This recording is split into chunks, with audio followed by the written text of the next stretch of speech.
Wake Up Tucson with Joe Higgins and Christy Simone on 1030 KVOI, The Voice. All right, 7:13 in the morning. It is the Wake Up Tucson show. Remember, you can live stream at kvoi.com. Go to wakeuptucson.net to check out the podcast on something called Steve Jobs created a thing at Joe yesterday called iTunes. Nice, iCloud it. Love it. Oh, we're iClouding. So one of the big stories coming up with the 2012 election, one of the biggest ones probably nationally and Pima County-wise in a long time, is election integrity. So let's bring on a guy who, he has been making this part of his life for at least the last 6 to 7 years. Good morning to Bill Risner. How are you, Bill? Good, very good, thanks. Bill, how long have you been in Tucson? I want to establish so people know who you are. Since I think 1951. 1951. You're a U of A grad? Yes, yeah, definitely a couple times. You went to U of A Law School? Yes, I did, yeah. And right now you have your own practice? Yeah, I have a partner. We do mostly personal injury law.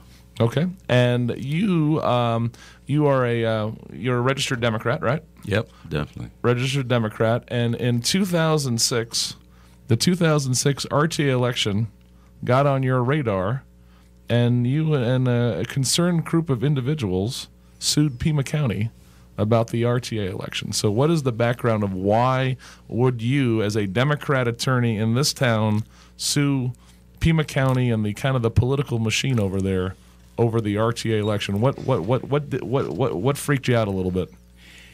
Well, actually, I wouldn't say that we did sue about the RTA. What really happened was during that period of time, there was a group of people within the Democratic Party that was very concerned about the use of computers in an election and how to increase the security, and just examining that whole process because it's so easy to cheat with computers. Yep. And we saw there were oddities about the RTA, but that was really not a focus at all. And what our focus was the use of the computers, and really what had they been doing what had they been doing. So I guess the evening of the RTA count, there were a lot of suspicious things that did make us wonder. But we asked the county for a copy of its computer database as to what had they been doing on past elections. And our computer experts knew that there was absolutely no problem in them giving that to us. These were public records. But they refused. Without a reason, they refused. And we had the Democratic Party had to sue and unanimously supported it. And then when the county just furiously defended that case, then we scratched our heads and sat back and said, okay, there's something really big that they're hiding. What could it be? Right. And we concluded that it was the RTA. And then everything we've done, since then has verified that. And then at one point, the computer operator confessed that he had rigged the election and that he had done that on the instructions of his bosses at the county. Now, this is 2006, which is the regional transportation ballot, which is a $2.1 billion sales tax that has been approved by the voters, apparently. This is the conversation we're having right now. That is being spent by a regional group that's doing all the different road projects around the area. We've tried to pass this thing 5 different times and never went through until this one. The light rail that we have driving from the University Medical Center to downtown, a $190 million project there, is through this ballot initiative. So now, the role of the party. We've talked about this a little bit yesterday, Chris and I did. The role of the political parties is to ensure the integrity of the ballot. So there's observers and there's a whole process involved, and you were a part of that. That's kind of what brought you to the Democratic side. And as I read a lot of your stats here, you talk about the Libertarian Party, very involved, Democratic Party, filed suits. Even as recently as this last month, the Libertarian Party is still involved in the Court of Appeals in trying to bring this issue of integrity forward. The Republican Party doesn't seem to be very involved in this discussion at all. Am I missing something? Or are they? No, they've not been. They've pretty much opposed the legal remedies we've sought, and pretty much supported the county management. Yeah. Now, You've taken a lot of heat on this. This has put you in the middle of a big circle. You've done documentaries on this. You've chronicled the role of the debold electronic ballot process. Right. And if you have a chance to see it, it's called Fatally Flawed. It's a documentary that chronicles all the court cases, everything leading up to this. And if you remember back when the governor now was the Secretary of State, there was a conversation about saving those ballots for future counting, and you've gone down that road. These ballots are still in storage, right, and you can't get to them to count them. Right. And right. What's behind that? That story was kind of fun. Actually, Beth Ford tells me that her office has them. Yeah. There's in her control. Yeah. Right. The kind of the fascinating thing is that we're clear and have alleged in court, the Democratic Party alleged, the Libertarian Party alleged that there was substantial evidence that the RTA was a fraudulent election. And the ballots should exist. I mean, they are supposed to be in these boxes, and they could be examined, and it could be resolved. I mean, in a very short time, you could do a forensic exam, say, hey, okay, these are the real ballots. The thing won, and these accusations are false. Mm-hmm. And repeatedly, I've said, hey, look, let's stop this stuff. Let us examine the ballots. Let's do that. Absolutely. Locking down. They refuse. Mm. Absolutely, they refuse. Interesting. We're on with Attorney Bill Risner. If you have a question, 790-2040, talking about election integrity in Pima County. Let's start off with a couple of things here. There's different chunks of this. Let's talk about early balloting, because this has been a big thing. Yeah. There are a lot of people who believe that when they get their stuff on October 10th, October 11th, whenever it gets here, and they mail it in 24 hours later, let's say they're a good, dutiful voter, right? Mm-hmm. Somehow those votes are saved until Election Day, and then they're counted. What is the reality of what's going on with early ballots? Yeah. When your envelope goes in, it is received by F.N. Rodriguez at the county recorder's office. Yep. They check the signatures. They open the envelope, take out the ballot, fold it out, and then they turn those ballots over to the county, to Brad Nelson's outfit, which is the Board of Supervisors, runs the elections. And then at one point, the Secretary of State sends someone down that checks the machines to see if on that day they can count a group of ballots right. At that point, then the county is able to start counting ballots. So a week or two before the election, they start counting ballots. And historically, as soon as they start counting, they print out, although it's illegal, they print out who's winning and losing so that the insiders know how the election's going. And you have tape transactions, you have computer. This is happening for sure. You've chronicled this going on for a number of elections. Yeah, sure. Jim March and John Brakey, Jim March's a computer expert, and John's very knowledgeable on computers and has really worked hard on this issue. They obtained the computer log from the county where we saw that they were printing those out. In fact, they sent a report to the county supervisor, said, hey, this is happening. We have sworn court testimony from the workers who were counting it. And the testimony is this, I don't know that it's contradicted, but is that they would print them, and in fact they had a rubber stamp made at county expense, I suppose, that says unofficial returns, and they would stamp that on it. The election director comes in, it's on a table in the room. So we actually, through the help of Ted Downing and working with some others in legislators, got a law passed to prevent this. And this is really interesting for me. And the law now requires there's actually a camera on the computer. So you're supposed to be able to watch that. And then they weren't supposed to count any ballots unless there's someone from a political party there. Sure. So after that law was passed, now this is since 2006 and all the issues you're raising. Yes. So you're saying I don't want an early count. We got to make sure that that's happening because parties need to observe that counting at any level. Right. Right. So the Democratic Party's observers there, they have a little sheet at every moment they're counting. When are these guys doing this? Bingo. They look and they see later that actually they printed these reports of who's winning and losing. It's called a summary report when no one was there. So they said, hey, wait, you weren't supposed to do that. Let us see the video. And then the guy said, well, we're really busy. This election's going on. Blah, blah, blah, blah. So finally they said, okay, we now have enough time. Let's go back and look. Oh, gee, we only recorded 20 days worth, and it's not there. It falls off at the end. But they said, don't worry, because every one of those we printed is in this ballot box. But unfortunately, they're sealed and no one can look. So we filed a lawsuit saying, hey, wait, we think you're lying. And we want to know where those are. You said they're in the boxes. Bring the boxes. Let's open them and let's count. So they brought the boxes. They opened them, and the ones we identified weren't there.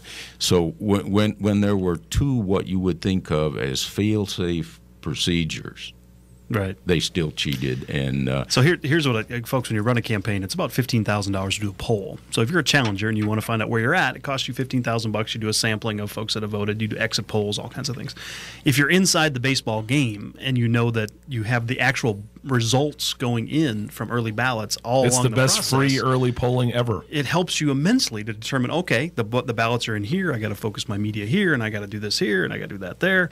It's a big, big competitive advantage, and it happens to be illegal.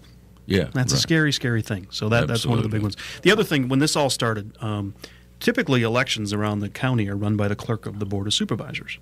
Now, when the county administrator came in, he put in his own folks and took it away from the clerk and the board. Well, it's from the recorder.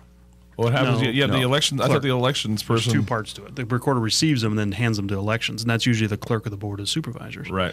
When County Administrator Huckelberry took over, he put in his own person, Brad Nelson, directly reporting to him, correct? Yes, yes. They changed it so that the clerk would no longer be the person administratively in charge. It would be directly the county administrator. So that's Chuck Huckelberry. He hired Brad Nelson, who's running it, who reports to him. And although it's the responsibility of the Board of Supervisors, absolutely their legal responsibility, the testimony from Huckelberry is they have nothing to do with it, that he's in charge of everything. Now, the other big thing, and do you want to get a call, Chris? Is this related to this topic? Well, it's 790-2040. We're on with Bill Risner, election integrity in Pima County. The story will get crazier and worse as we move on. Yeah. Don't worry about it. Let's go to Mike on line 2. You're on with Chris Joe and Bill Risner. What's up, Mikey? Hey, good morning, guys. Bill, I want to thank you for being a champion. I know you guys have worked very, very hard at trying to bring this issue to light, which is probably the biggest threat to our democracy as there is today, is when your votes can be manipulated, when these machines, because not only, and Mr. Eisner can testify or talk about this in a second, but not only is this happening here in Pima County, but, Don Siegelman, the governor of Alabama, there's some issues there to where votes were flipped. There's Ohio precincts where this has happened.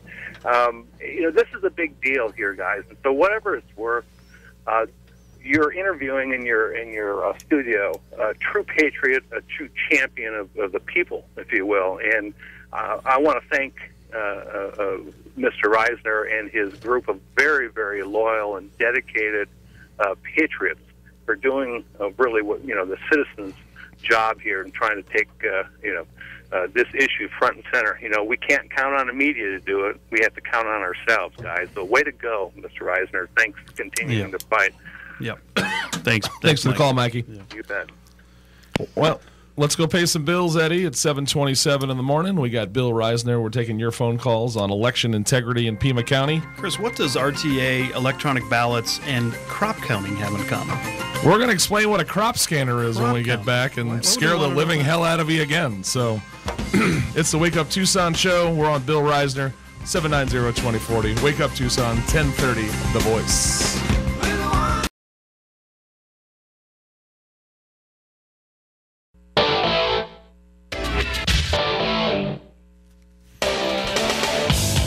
All right. 790-2040 is the number. WakeUpTucson@gmail.com. We're on with attorney Bill Risner talking about Pima County elections integrity. How's that for scary? So, there's something you wanted to say, I thought, before we get going on the magic of crop scanners. What did you want to say? Well, one of the aspects of our system, when you vote at the precinct to give your ballot and your ballot goes into the ballot box, there's an optical scanner that reads your ballot and determines which votes you cast. And then there's a memory card that records all these votes that they're going through. There's a phenomenal defect in those memory cards in that they can be programmed using a device called a crop scanner, because there's and this is a very unique memory card, yeah, and a very unique crop scanner that only coincides with this particular memory card. And where is it used? Hold on, what is a crop scanner? Let's get it, because it has nothing to do with elections. It's a it's just a read-write device, but this memory card is made by Epson. And it only has really two uses. One is in the debowl machines. The second is for farmers in the Midwest that want to know when to water the corn crop. And there's a company called Crop Scanner that makes a machine that lets them program this machine so that they can water their crops properly. So I call it the one for you, two for me machine, but go ahead. Yeah, so Harry Hursty, there's a movie called Hacking Democracy that was on HBO that demonstrates this thing in that. And, Harry bought one of these machines. And what you can do on this card that's amazing, it's kind of a variation of stuffing the ballot box where this card accepts negative votes. So you can program beforehand and calculate in any precinct. I want to flip the votes, 10%, 20%, 30%. How many votes you calculate, you want to flip it the other way. You put negative votes on the other side. Bingo. And then when the election's over, it prints out what the votes were. And those are absolutely accepted and must be accepted as the actual count. Which was why the ballot count, the hard ballot count from 2006 is so critically important to you. Because whatever's going on at the computer, if you look at the actual ballots, you can do the real number. If you look at the ballots, you can do the And that continues to be the area you can't get a hold of. You can't get these things to get in your hands to say why. Right. Which is such a big story. Now, who else bought a crop scanner? Well, the interesting Bad Joe. Well, the interesting thing here really was that an outfit named Black Box Voting nationally, that's concerned with election integrity, sent out a national alert on July 4th, 2005, saying to all the election departments, we want to alert you that these machines can be programmed to print false results. Pima County said, cool. 2 weeks later, they bought one. We have the official thing. Pima County bought one of these Purchase machines. order. They brought a crop scanner because, of course, Chuck and Ramon have a cornfield somewhere behind Keno Stadium. Yeah, and so, and we have testimony under oath from the computer operator saying, I tried and you can do it, and it's not hard, and it will print false results. But, there's a couple other dots you need to connect here. One is under Arizona law, it's illegal to count the actual paper ballots. So we're required to accept the result of what the computer said. And that really goes at the heart of things. There was a law passed to require a certain hand audit of ballots that are precinct cast, a small percentage. Pima County lobbied, on behalf of the Board of Supervisors, they lobbied the legislature to not include county races. Oh, wow. And so Pima County, there is no audit of any county race. There's no audit of your bond election race. You could take random, there's 350 or 380 precincts in the county. You could take a random number of two of those, count the hand ballots, and compare it to the computer ballot, and that would give you some kind of an audited sample that it is correct. And they lobbied to not let that happen? Yeah, there's no auditing. Bill, what year was that when that legislation passed? Do you remember? I think it's 2006. 2006. Okay. This is when Napolitano wasn't governor. But after, well, it was after the RTA that law went into effect, but it didn't matter because it doesn't carved out the county. Yeah. The crop scanner. Pima County owns how many of these things, or did they bought?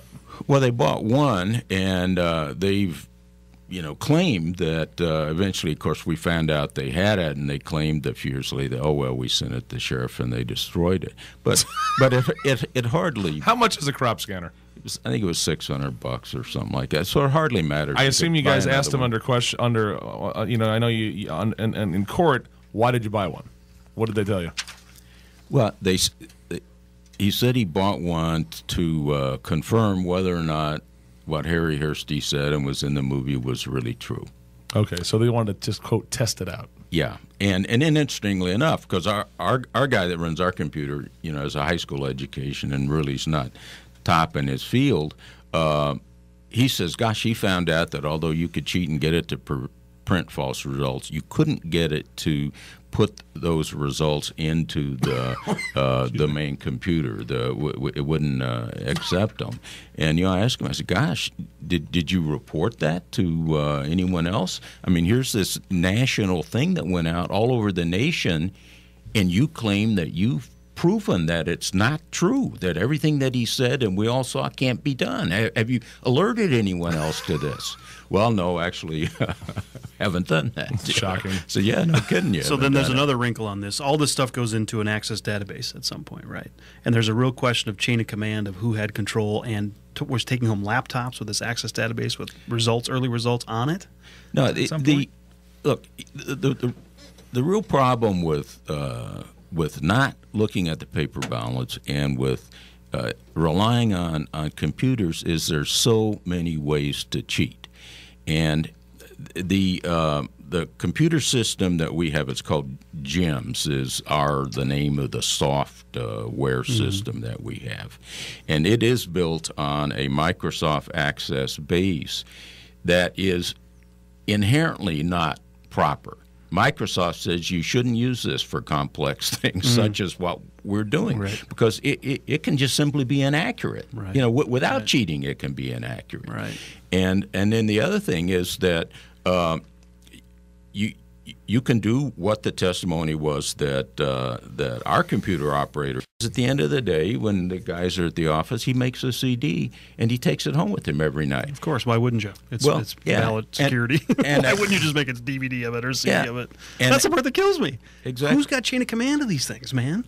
Well, the chain of command is it is Huckelberry through Brad Nelson, and in fact, Nelson is the number 2 in the office, complained to him and says, look, this guy's taking this stuff home. This isn't right. And he said, well, even though next to the computer is a fireproof safe to protect the backup data, he says, well, he's concerned that there could be a hurricane or a fire, and so he's taking it home just in case. Al Qaeda blows up the Pima County Elections Department. Mike Hine is on it, Chris. We're okay. We got Homeland Security working on it. 790-2040 is the number.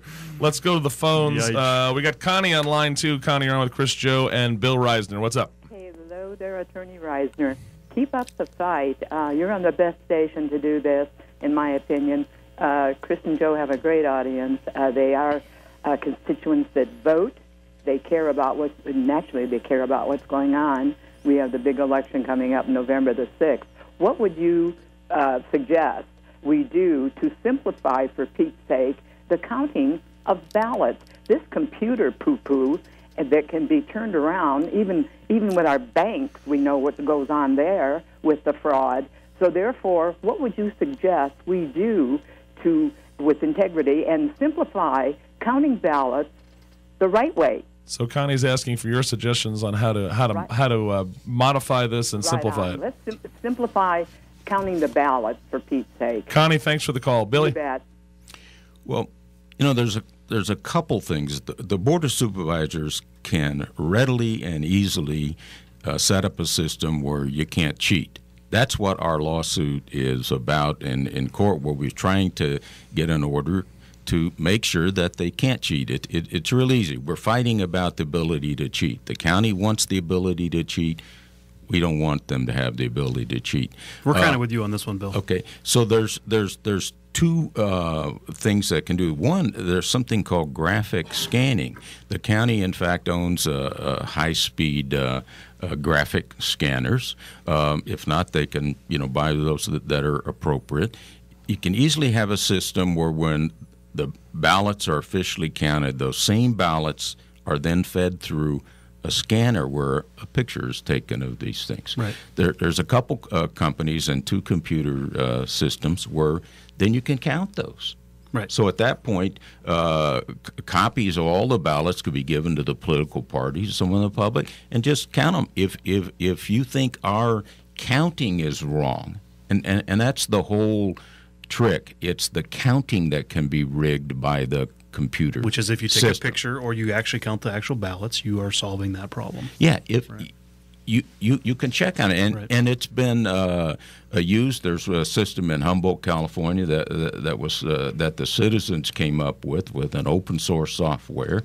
They counted the ballots and they found, hey, here's a defect in the Debo system that the company wasn't aware about, and it helped confirm the accuracy of it. So especially look at the Karen Ulick-Van Bueller race. That came down to 176 votes. Some of these races are decided out of 70,000, are so tight that any little mistake, whether it be computer glitch or intentional or whatever, can cause an election difference. Well, I think I told you before, there was a case in Phoenix in a Republican primary, and I think District 20 that was phenomenal, where one of the guys that was supposedly elected to the House of Representatives in the state was, the state legislature was 4 votes ahead. So then they were required to recount. And because it was so close, they wanted to do it with a hand count. Sure. But Jan Brewer, who was the Secretary of State, sent an order over saying, no, it's illegal. You can't hand count. You got to do this thing by computer. So they did it by the computer. They ran the ballots through again. And the other guy won by 13 votes. But what stunned everyone was when the same ballots were counted the second time, is 486 votes were counted that weren't counted the first time by the machine. So then they end up in court, and Karen Osborne, who runs the elections in Maricopa County, testified that on one machine there was an 18.3% error rate, and her 18.3% error rate. Yeah, and her testimony under oath was that that's within the expected range of error. My God, why use a machine? It's a rounding error. I can get drunk frat boys to count and keep it within 4 to 5%. Yeah, and that was on one machine, that error rate. Overall, the error rate for all those machines was like 3.5%. And then at the end of the case, the judge looks at the candidate and said, "Look, I'm really sorry. The law says I have to accept what this computer says. And I don't like this. And I know there's nothing you can do about it. But I've got to do it because that's the law." And I mean, so I'm guessing there's some state legislators out there listening right now, both sides of the party, Republican, yep, Democrat, Independent, that could do something about this at the state level and not be allowed to be lobbied by a county to change the way it's counted or random Arizona League of Cities and Towns. Yeah, this is a big deal, folks, and this is why it's so important that we're spending this much time explaining to you what's going on here, because we have a very important elections. Look at the Florida issue with the hanging chads and a Supreme Court decision with Bush v. Gore. This is how big this is, and you're talking about a lot of money, and you're talking about a lot of power, and you're talking about a lot of people that have a lot of jobs and influence and processes going on in the government sector that want to make sure things are done correctly. 790-2040 is the phone number. The phones, of course, are blowing up because you're freaking out just like we did when we met Bill for breakfast about a month ago. Let's go to the phones. Let's go to Joe on line 3.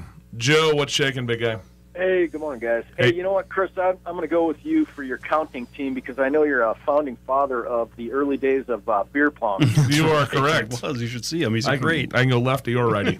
Oh, yeah, man. Yeah. Well, you know what? This is all based around secrecy, and you look at all the 86%, I said 86% of all trades that go on Wall Street today are computer-generated algorithmic trades.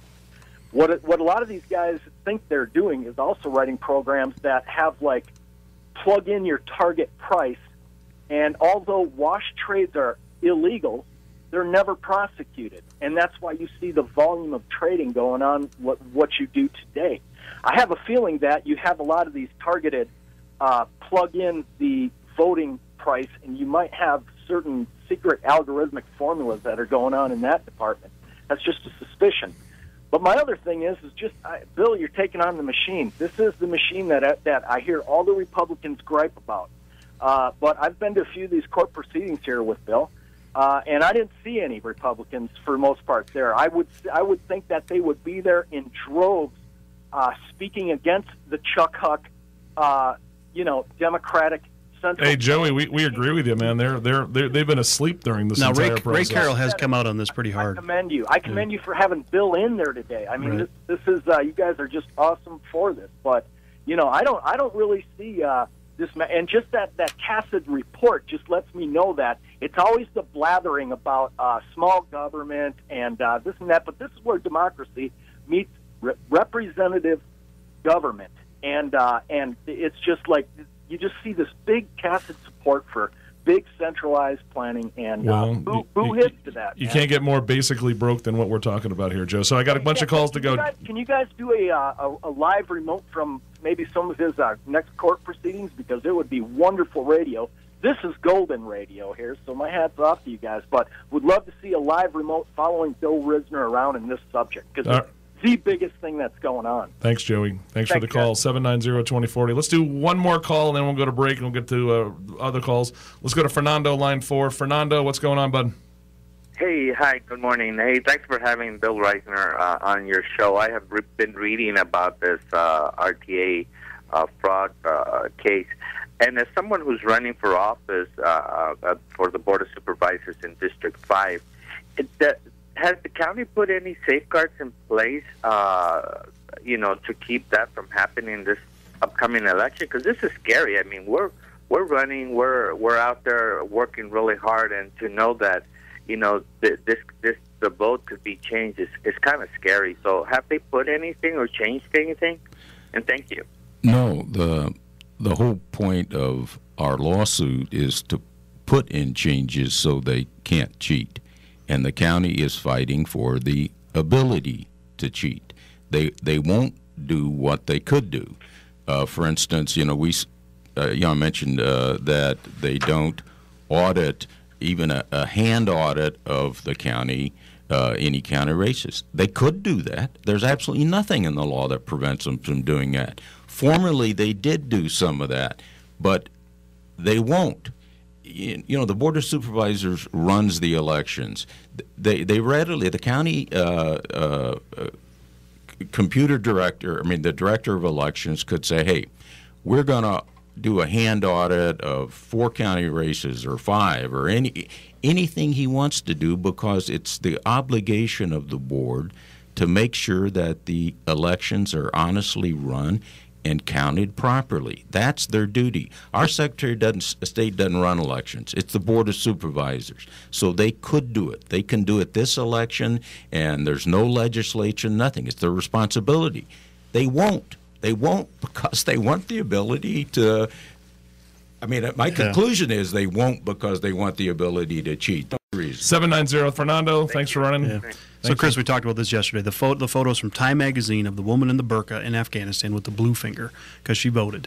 And they went, people are living and dying for the ability to have a democratic vote process. So you want to hope it's clean. You want to hope it's transparent. You want to hope it's got integrity behind it. You want to hope that the best candidate wins to represent the people of the country or the city or the county. And I don't know if we have that. And that's why this conversation needs to be picked up on. That's why we're spending a lot of time to introduce you to it.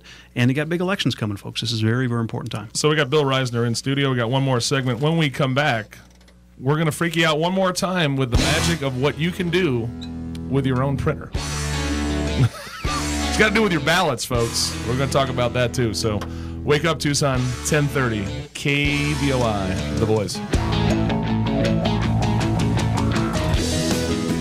Intelligent talk about local issues. Somebody's got to do it. Tune in to Wake Up Tucson Mornings from 6 to 8 on AM 1030, KVOI, The Voice. Well, my personal theory is that in the county, it's not so much Republicans or Democrats on the board. It's like growth lobby and others, and that there's other things that are more important. And for instance, like our Board of Supervisors, our Democratic Party refused to appeal one of these decisions. That's why the Libertarians are carrying the ball. And part of that was that the developers and others that wanted to protect the guys on that are in office on our Board of Supervisors were cutting back on contributions and said, we'll support the party and give you money when you drop this case. Otherwise, we're holding back. So. But the more I do this, the more just absolutely freaked out I get about it all. Not just this story, but it's just I hear votes traded. You give me a Cadillac, give him a Lincoln, we'll make it. I just hear these stories and real true firsthand of how this place works, and it's evil. It's always been that way. Is it like that everywhere else? Because I got just a history here. Is it? This is an anomaly, or is everywhere like this? I'm just Pollyanna. I was researching the case recently. It was sort of interesting, and it's a little Arizona history. One of our early governors, some came from the legislature, and a railroad wanted a bill passed, and so they sent money to bribe the legislature, and then it didn't take as much money to bribe them. So our governor, in his handwriting, sends money back, changed to president, and say it didn't cost as much to bribe. All right, we're back on the air, 7:53 a.m. on the WakeUp Tucson show, talking about how the great places all these stories interweave, and this is just one little piece of a big puzzle as to why Tucson is number 6 in the nation for poverty, folks. Because this is the folks that you're electing and the power structures behind the folks that you're electing, and how the money flows in and how the votes get counted, and it's really, really sad. And at some point, the electorate's going to wake up and go, enough. No, if this doesn't make you say enough, then you're just totally a zombie. They're going to keep moving or move out of this region, which is what's going to happen. Bill, one of the things we talked about earlier was through your litigation, you're trying to verify the integrity of the actual ballots themselves in the magic of what you can do with a high-speed printer. So can you please explain to the folks that maybe if the county needed a few more ballots to make stuff happen, why not print your own? Yeah. I talked about the computer system. We use the computer software, and right. It's called GEMS. And GEMS, other than counting, is primarily a ballot definition software, because the county needs really they need a computer to set up. In each precinct, you've got different ballots because maybe you're in a different supervisor's district. You're voting for Pima College. You're voting for this or that. School districts. Yeah, and the fire districts. It changes a lot. So they're county-wise, maybe 1,000 kinds of different ballots or something. Right. So this software sets up all those things in advance. They send copies actually to the political parties beforehand, saying, hey, here's what how the ballots are going to be set up. Then the ballots are printed by a company in Phoenix for Pima County, and then they truck the ballots down. Pima County now has a system in addition. It's called Ballots on Demand system. So you can take, since the software's ballot definition, it tells you how to print them. That's connected to a high-speed laser printer, and then if they need more ballots for any particular precinct, then they can just print them out. So the key thing we wanted to do, and in fact we asked the Attorney General to do, is to look at the ballots that are in storage and see if they're printed by the high-speed laser or if it's the offset ballot printing, because it's a piece of cake to tell. You can just use a hand lens really, and the the high-speed laser printer, there's a little splash around that, and you can readily see, okay, this is a laser printer, or this was an offset. So back to these 2006 votes that are in boxes, part of the step would be you have to look through the loop and see if they're sprayed over, if they've been stuffed with after-the-fact ballots in certain districts. Right? Yeah, absolutely, absolutely. And Terry Goddard totally convinced us that he is convinced that that they stuffed the boxes, because he took boxes to Phoenix and kept them at an undisclosed location for I think 2 months, and then we asked Terry, hey, the Democratic Party wants you to... and Terry was a governor running for Democratic governor at the time, too, so well, he did Tucson big time. He was the Attorney General. Right, at the time. And we said, look, we want you to do only one thing, Terry, one thing. Take a few of these, put them under hand lamps, and see if they're all printed in offset press. That's all we asked. He said, no, we can't do that. So then I went to the executive committee of the Democratic Party and said, look, Terry doesn't like me. I'm writing harsh letters to him, and I want you as a political party to work for us. They voted 34-1 to ask him. Our county chair said, Terry, we want you to just look and see. We got about a minute and a half before we run out of time, so. And he wouldn't. And we're up there all week. Well, the guy's going to think he wouldn't do it. And later someone said, well, Terry, why wouldn't you look? He said, gee, because of the expense involved. We couldn't do it. It's tough. So what told me was, look, he is convinced that he doesn't want to know. He believes they did it, and he doesn't want to deal with it, and he doesn't want to know. So what we've learned is that nowhere in the system will anybody do anything about it if somebody cheats. This is a system where we have to make sure. So what's behind this? Is it party stuff, or is it money? We mentioned growth lobby, I mean, there's a lot of money. You got 30 seconds for this answer. Yeah, I don't. Look, there'd be people who would love to make any election turn out the way they want it when they think it's important to do it. And for us as the public, it's important that this count be honest, because later they come back and say, gee, that's what you voted for. You voted for this person. You voted for that thing. That's why we got to do it. It's fundamental. The counts need to be honest, and the county won't agree to an honest system. Bill Risner, attorney, you've been a dog and a bone on this thing. You've got a whole group of folks helping you. Keep it up, because we have to talk about it. That's the first step. Even the media gets a hold of it and you show light on this stuff, it gets better. Because the Star has been horrendous on this. You can change laws, you can do all those things, but you got to show scrutiny. You got to turn the light of day on these things and let people know. So call your local elected officials, call your Pima County Board of Supervisors, call your county administrator. Call your Pima GOP. Call your GOP, call your Democratic Party, say this is enough, we need help here. So wake up, Tucson, see you tomorrow morning.